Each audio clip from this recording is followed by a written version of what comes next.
कुछ होगा।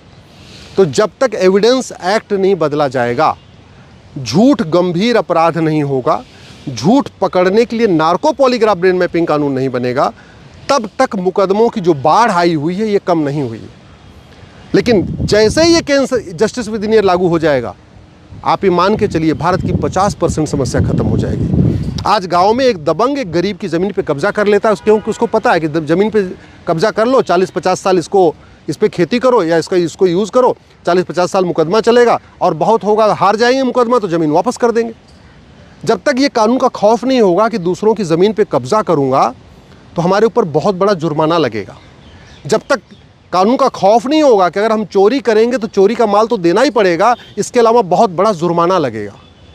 जब तक ये कानून का खौफ नहीं होगा कि अगर हम भ्रष्टाचार करेंगे तो जितना भ्रष्टाचार किया वो तो जाएगा, हमारी नागरिकता भी खत्म होगी, हमारी प्रॉपर्टी भी 100% जब्त होगी और हमें आजीवन कारावास फांसी होगी, तब तक भ्रष्टाचार नहीं रुकेगा। तो जस्टिस विद इन ईयर शुरू हो जाएगा तो धीरे धीरे अपराध पर रोक लगना शुरू हो जाएगा।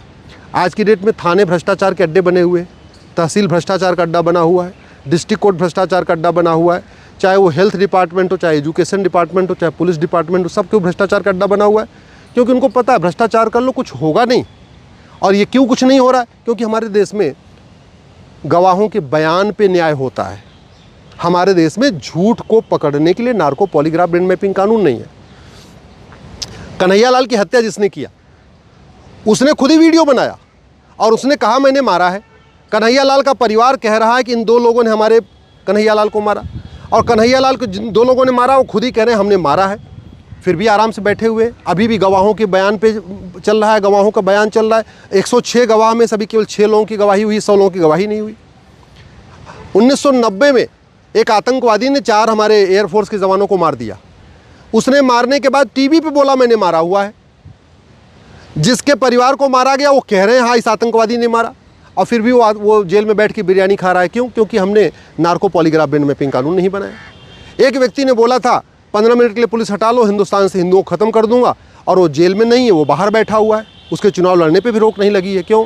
क्योंकि कानून घटिया है और झूठ पकड़ने के लिए नार्को पॉलीग्राफ ब्रेन मैपिंग कानून नहीं है। आतंकवादियों के खिलाफ कोई गवाही देने आता नहीं है। जो अलगाववादी हैं, जो बड़े बड़े पॉलिटिशियन हैं, बड़े बड़े नेता हैं, जो दबंग हैं, उनके खिलाफ कोई गवाही देने आता नहीं है, तो सबूत के भाव बरी हो जाते हैं।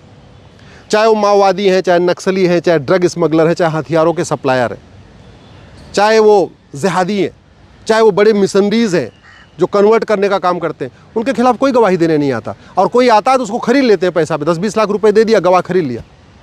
तो जब तक ये गवाही वाला सिस्टम चलेगा और गवाहों के बयान के आधार